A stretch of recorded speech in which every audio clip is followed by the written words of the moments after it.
Hello and welcome to my video. In this video I will discuss the panic attack, why it happens and how it is used by related inhumane people. I will also discuss things that you can do to handle the problem and even to overcome the problem. According to the DSM-5, the handbook of the American Psychiatric Association, panic disorder, which is having panic attacks on a regular basis, is classified as an anxiety disorder. The European Psychiatric Association also sees panic attacks as anxiety. Biomedical scientists are saying that it must be a fear network disorder, thus a problem in neurotransmitter systems, and with some genetic predisposition, even though they haven't found any relevant genes in people with panic disorder. All of this is based on supposition. There's no real clear evidence for anything that they are suggesting, and furthermore they're discarding people's testimony, discarding their gut feeling, their intuitive ability. They are saying at best that there's no apparent cause, and at worst they're saying for no reason, that there's a fight or flight response which they know can only arise with the perception of danger, and yet they insist there's no danger, nothing to be afraid of, which is why they go to it's a neurological disorder, chemical imbalances in the brain and maybe genetics, etc. The scientific community is very divided as to what anxiety is. Most seem to associate it with fear, that it's another form of fear. In other words, the bodily response to the perception of danger or threats. But there are a significant number who are also saying there is other factors like worry and distress involved.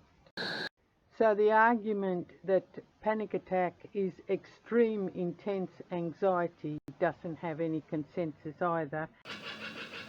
From the evidence that I have seen, anxiety involves two conflicting emotions that don't coexist.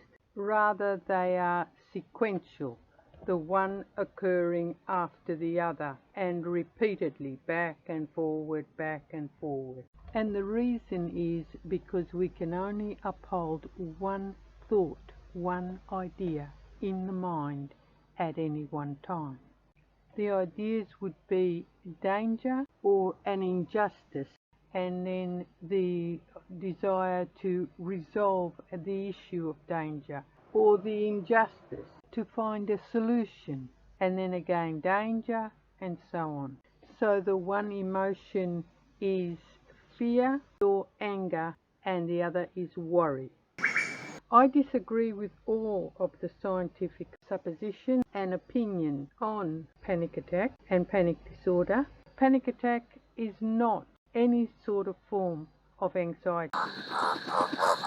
Both panic attack and anxiety may share in common the emotion of fear, a fight or flight response, but there are other conditions, physiological conditions, that are involved in these disorders that make them completely different. Panic attack can be sometimes seen to run in families, but that doesn't make it genetic. What the biomedical scientists and the psychiatrists are not seeing and or refusing to acknowledge is that there are inhumane people either in families or marry into families and they use many different means for manipulation and control of another person in relationship. Panic attack is one of those. Inhumane people have an agenda to control another person in relationship. And a panic attack is a weapon that is used for control, and very effectively when the person doesn't understand what they're up against. I had 3 panic attacks in about 2 years. 2 of them happened within about a month or so of one another. And they both happened when I tried to find work after a long illness. The first one happened as soon as I arrived outside the building where I was to attend the job interview. The second one was still at home, walking towards my car to get into my car. My husband claimed that he was behind me and that he wanted me to be happy and find whatever work I wanted. Years later, however, when he admitted that he was a psychopath, inhumane, and was telling me about how the inhumane operate, how they work underhandedly, he admitted that those 2 panic attacks that I had were planned, in his words. He was behind them. From what he told me and from what I found for myself later on, there is no dysregulated fight or flight response as is being suggested by the psychiatrists and the biomedical scientists. There is a real threat, imminent threat made, but it is a concealed threat. That is a threat where the person has awareness, but they have no knowledge about their awareness. The aim is not to shoot, inverted commas, the target, but rather to give them a really bad fear experience that's inexplicable. The danger is unseen because it lies with the criminal intention of the related inhumane person involved.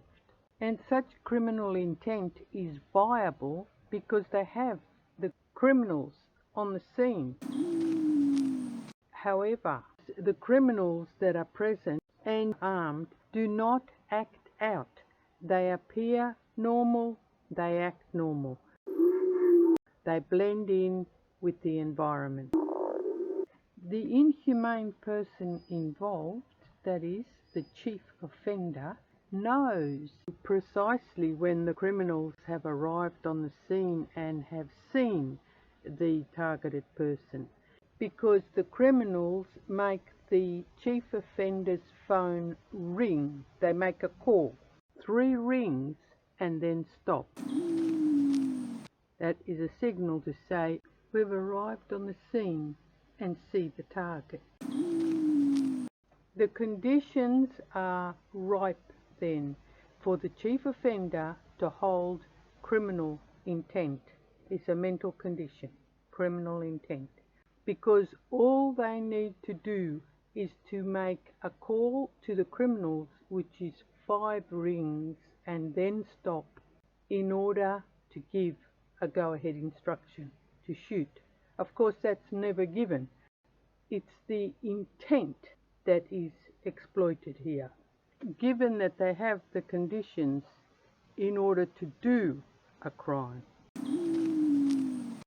Now, you may ask, if they have no knowledge about their awareness, how come they perceive danger and have a serious fear experience?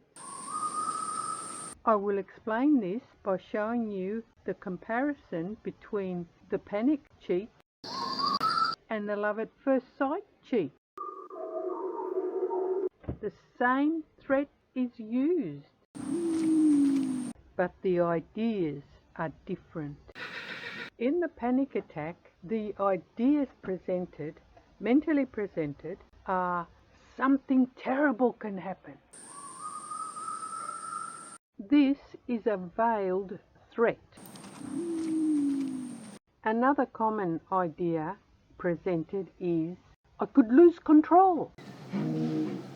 And note here, the first person is used to deceive the person that the idea must be their own idea.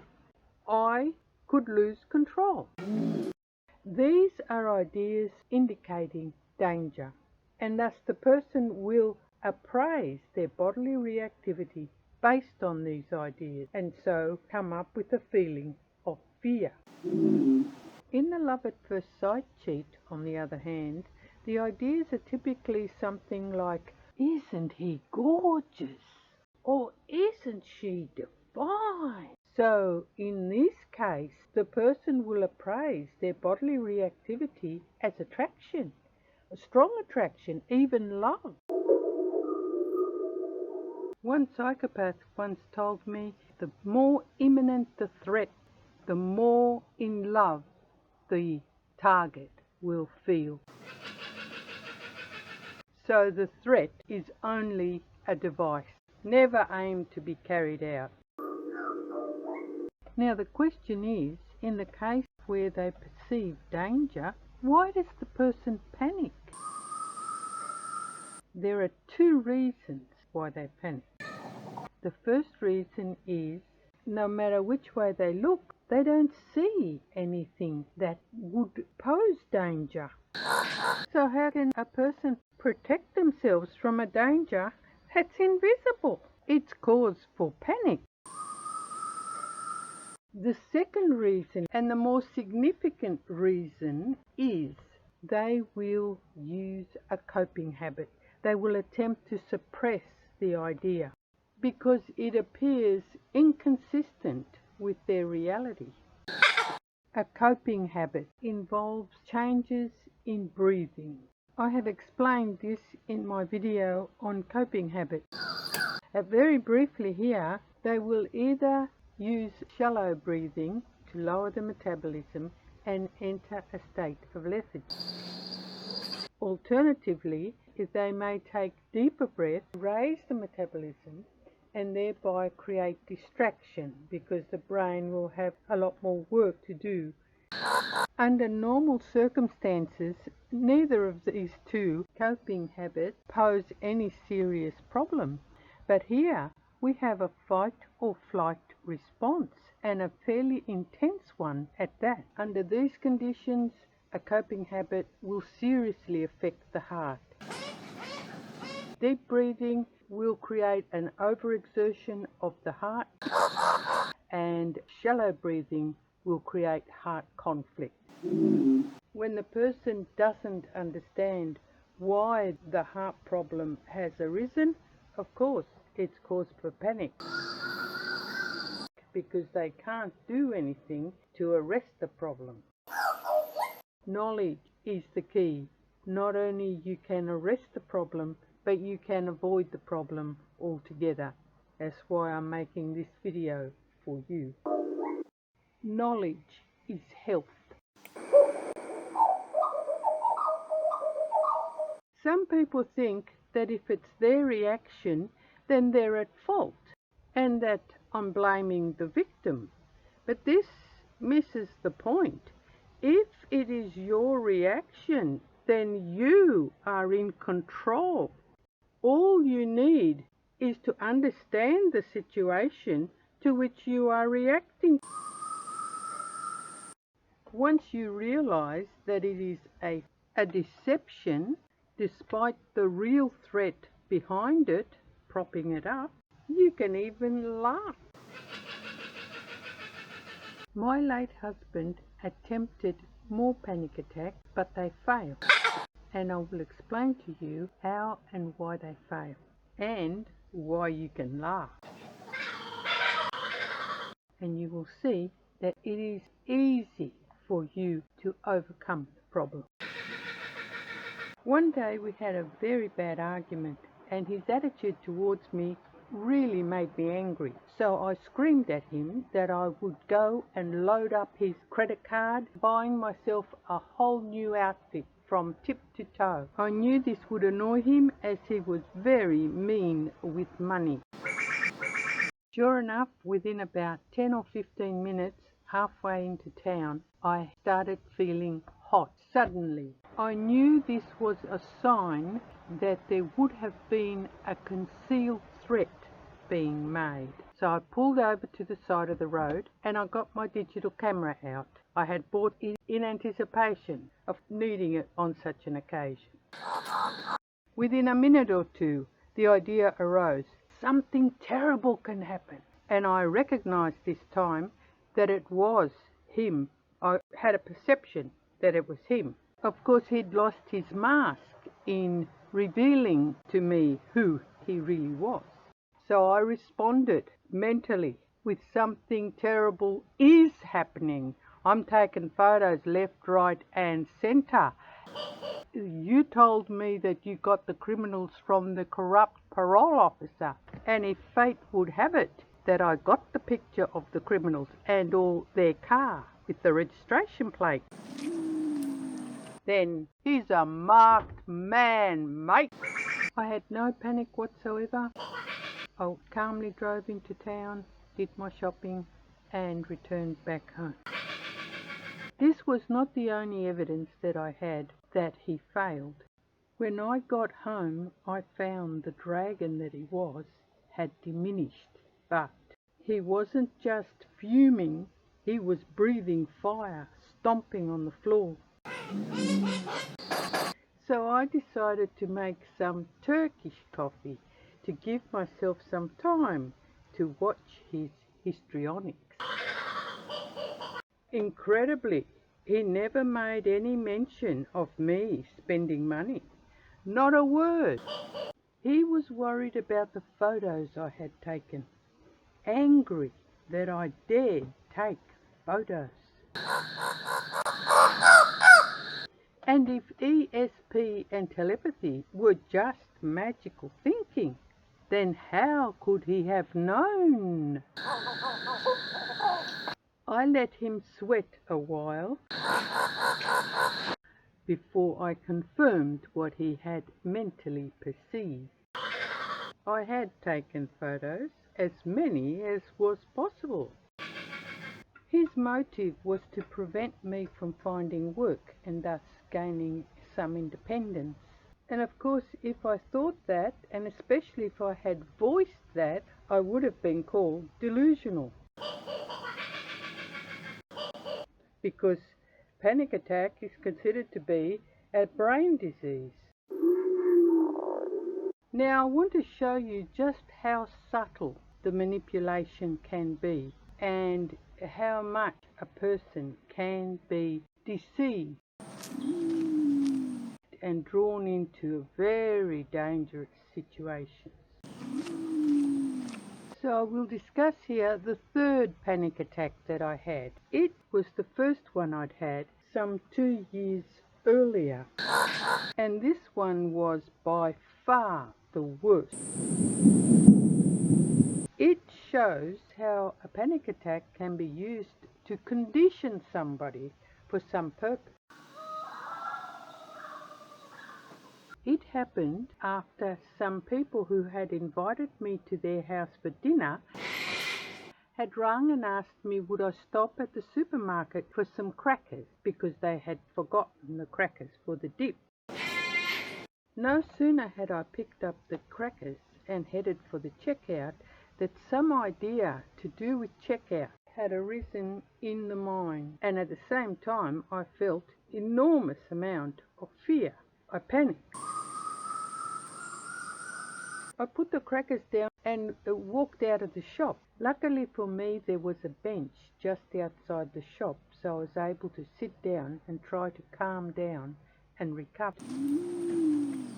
I rang to tell my friends that I wasn't feeling very well and that I would go back home. They insisted on coming and finding me and helping me come back to their place and drive my car back to their place. Back at their place, they wanted to know what had happened, how I was feeling, and after some discussion, she said that maybe I'd had a heart problem and that she really wanted to take me into the city about 20 kilometres away and have an ECG and just to be sure that there was no problem with my heart. After some persuasion, I agreed and we went into town to the hospital. I had the ECG and the doctor assured me that everything was okay. Now, this behaviour, their keen interest and their wanting to help me and so on, and putting themselves out because the whole dinner party was dissolved, really made an impression on me. They seemed to be extremely good friends. They had won my trust. Within just a few weeks, they began to mislead and betray me badly. I only managed to escape because I left the area. And it was some years later, after discussing the matter with my late psychopathic husband, that I began to realize what they were doing. All along, they were intending to do me harm. My late husband confirmed that hurting a person underhandedly and then going to their aid is a very common ploy that inhumane people use. So the dinner party was just an excuse. How to avoid the panic. The key is not to try and suppress the idea, because suppressing the idea will bring into effect a coping habit. And the coping habit, together with the fight or flight response, which is intense in this case, will have an adverse effect on the heart, which is the major reason for the panic. There's no harm to the heart, and that is because the whole thing only lasts a few minutes, 10 minutes. I've heard 15 minutes, but that would be the absolute outside. Only if there was a heart problem already standing prior to the panic attack, might there be a problem. I will discuss that in a video on heart attack. I would advise that you learn to live mindfully.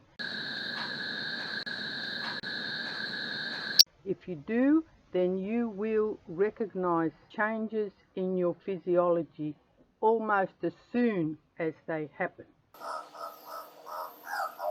Changes like feeling hot all of a sudden, or more emotionally charged. Avoid wandering thoughts. Live in the present. Be one with what you're doing.